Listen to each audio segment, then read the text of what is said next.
Hey, Janet Lee Sheriff here with Mind in America. Today we are joined by Mike Collins. Mike is a longtime colleague of mine and has worked around the world, presently involved in a new company called Nuclear Fuels, a uranium explorer in the US and Canada.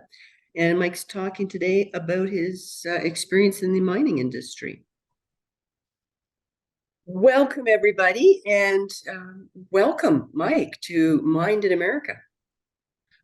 Thanks, Jen. It's a pleasure to be on. We've known each other. I don't know, how long have we known each other? 13, 14 years? 14, I think. Yep. Goes Yeah. back away. You now are, amongst other things, because you're always busy, starting a new company, Nuclear Fuels, which is private and in the uranium space, correct? That is correct. We've got some great projects in Labrador and also in Wyoming and Arizona. It's a pretty exciting time. Yeah, and I have to admit, I've been on your property in Wyoming with Bill. Yep. Uh, my claim to fame is I like to tell everyone that I was helping stake the property, but really I think what I did was I stapled the claim tags to the post. And That's an important job. yeah, And we'll be out there checking to see how well they stuck on, as it were. Anyways, you'll get a well, one of the report back. stakers told me that I didn't do a very good job because apparently when you staple the tag to the post, you're supposed to staple it on a certain side so it doesn't catch your fingers. And I stapled Oh, the wrong way, which is still okay, but it just stakers prefer it a certain way. So I was had duly reprimanded. education in staking protocols. That I Yeah, didn't know, and now I've got to figure out what that means. So I think yeah, you could turn the post and not catch your finger, but that's yeah, a whole different, you know, rabbit yeah. hole to go down. It's a different world, and but there's apparently this little ridge on the claim tag, and Yeah. I was putting them on backwards, but they Oh, were still legal, but the tag for ease of staking, in the which I wrong had spot. no anyway. So in my claim to fame, I hung out on your property, so it's a Excellent. nice place. Good stuff. Now you have previous experience in the uranium space from Colorado and Utah, correct? Yeah, so back in 2005, my first public company that I put together and ran was Bluerock Resources, and we were the only new uranium producer in the U.S. Southwest. We had a production operation on a small mine basis in Colorado, and we were shipping under a toll milling agreement with Denison. We were the only company that actually managed to get a full toll agreement with Denison, and that was kind of interesting because we had I think it was 2007. We were working in that space, developing resources and building the company and building the potential for being a producer, looking at permitting our own milling operation as well. And I realized all of a sudden that the only people who won in that space were people who either owned the mill in Colorado, Utah, or people who had mill access. And owning a mill was going to be a 10-year process of applying for permits and then going through lawsuits while everybody challenged us, and then eventually building it. And that didn't separate us out. So we actually drove to aggregate small mine production and get a significant piece of access to the White Mesa Mill, which was a strategy that was working really great until the price crashed of uranium, and then that was a bit of a story over at that point. But structurally, it was working really well, and we were moving ahead Yeah, way faster than anybody else. yeah, I like that model that you picked. Saves a lot of money, saves a lot of Yep. heartache, and my understanding is a lot of times that these mills are able to take material from other projects, correct? Yeah, most of these operations end up having room for additional feed, and you can get in there and take a piece of it, then that makes all the difference in the world. Because the analysts really didn't want to hear. We couldn't make ourselves stand out in a field of 20 other companies that were building resources. Yeah. And really, at that point, what people wanted to see was production profiles and the ability to move things into a cash flow positive basis. And that's what we drove towards. We pivoted and went that way. So the So last uranium boom, yeah, that 04 to 07, 08 era, a lot of it yeah. was pounds in the ground, right? Well, it started as pounds in the ground, but that's what we found was at some point, pounds in the ground on never never plan didn't Yeah. work for people, and there wasn't the value there. So that's why we shifted and started looking at more smaller operations, but viable cash flow positive um, pounds that you could get out and start selling. Yeah. And this time it's not going to be pounds in the ground in this boom. It's a different, there's different economics driving it this time, correct? I believe so. You're looking at a more consistent growth curve. Um, excuse me, and then and the issues around supply through Russia and Kazakhstan are not going away.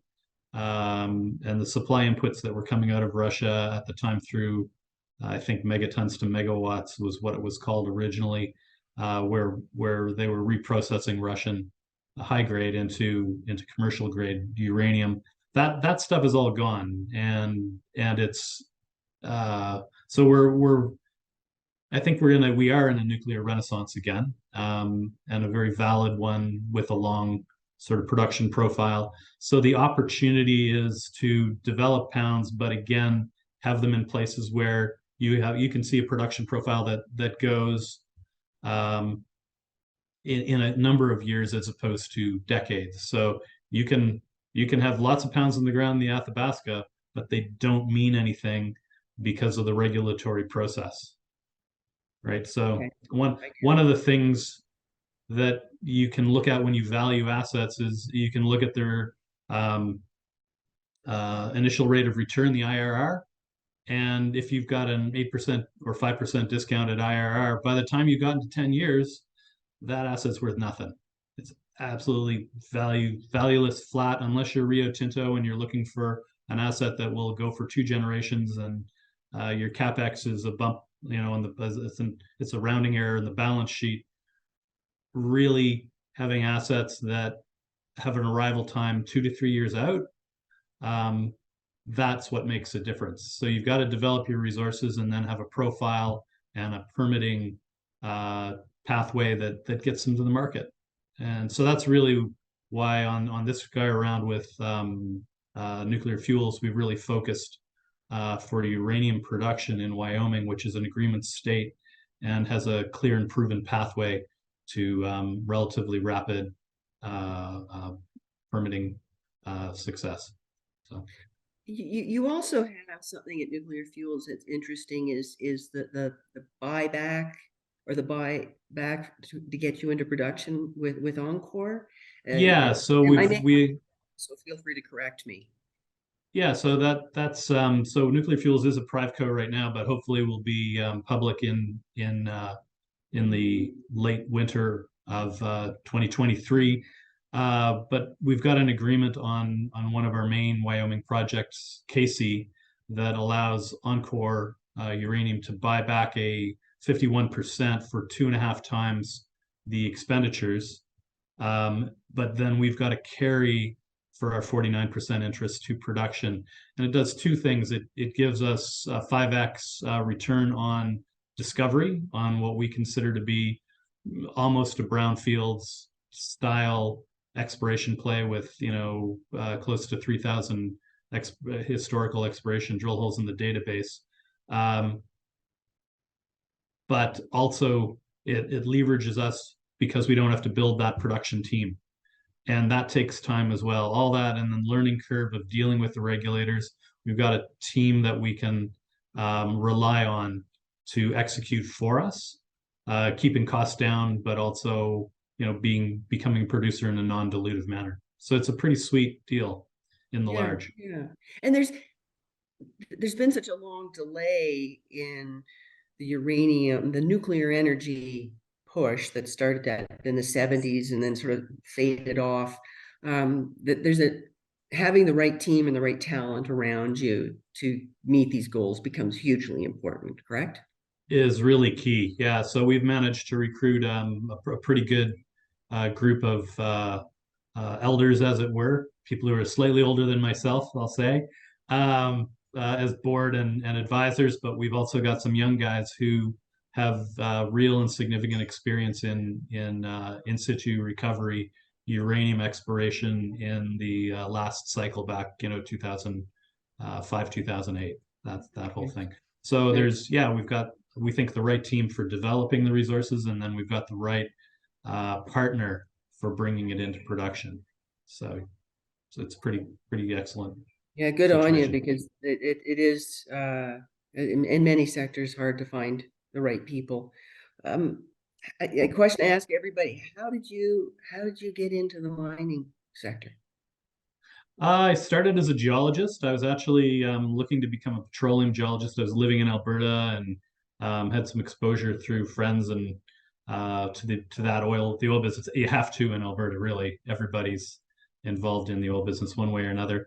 But the geology of the Rocky Mountain foothills and coming through Banff National Park, you can really get a three-dimensional sense of how those mountains are built. And I don't know, for me, it was very exciting and interesting. So I went back to school. I was working as a waiter at the time, went back to school to become a geologist.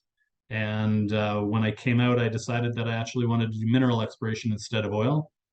And then traveled the world a little bit, going to, over the years, I guess I've been to Indonesia, Mongolia, Central America, Uganda, whole bunch of places in South America. So yeah, it's been an interesting career and very exciting over the years. I've done uranium in a number of places actually. Hmm. So Now, uranium exploration. you worked in a hotel in Whitehorse, Yukon, and I that's an did. interesting story in Yeah, itself. we actually met that is the year that we met because we met at the Geoscience Forum in 99. I think So so. yeah, so 199 was not a good time to be a geologist. So my fallback as a geologist was to go back to waitering, and I spent I think 6 months up in the Yukon, bothering everybody I could in the business, handing out resumes. The best story of that, when I had my interview for the job at the Westmark, the lady who was my boss, I said, look, I've got a huge amount of experience as a waiter. I'm good at this. I'm dependable, da da da da da. But I got to tell you, I've got a geology degree and it's not a great year. But if somebody comes up and says, I want to give you a job doing geology, I'd have to resign and I'd give notice, but I'd have to resign and go do that. And she said, I'll take that bet. And I was didn't quite understand. And about a month later, I was talking with somebody, and I found out that her ex-husband was a geologist, so she was very intimate with the details of the vagaries of being a geologist, and especially at that time in the Yukon. Oh, So I love it. I love it. there you go. Now, um, you've traveled the world a lot with within the sector. I think this is the most fabulous economic engine in the world, the mining industry. It Everything is. starts from mining. Um, yeah, it's how beneficial to have an education that allows you to go and work anywhere in the world. Yeah, I feel very fortunate actually to have those opportunities as a whole, and yeah, Yeah, yeah, and it's been very good. it's tough for some people that you want to be at home, but there's something wonderful in a job that allows you to take your skills and transport them into so many different environments. And I, I I just hope we can do more mining and more development of mining in our backyards, which we haven't been doing enough of. but great Yeah. skills to bring back to the projects that you're working on now in Canada and the US. Hmm. Yeah, no, it's great to be working closer to home as well. It's at some point the hours on the plane wear a bit thin as well. So yeah. Yeah. We recently did a big marketing trip together with Bill, and it was long, and it sounds great in the beginning when you're planning it, but about day five, it's a whole other story. Yep. Yeah, I got to see Milan for 35 minutes. Yeah. I think So you saw Milan when I was freaking out because I lost my passport. yeah. Well, yeah. Yeah, that was pretty much it. So We had our moments. yeah. So, That's okay. You and Bill kept me from jumping off the edge there, running through the city looking for my passport. getting lost with no phone. Yeah. Yeah, I know.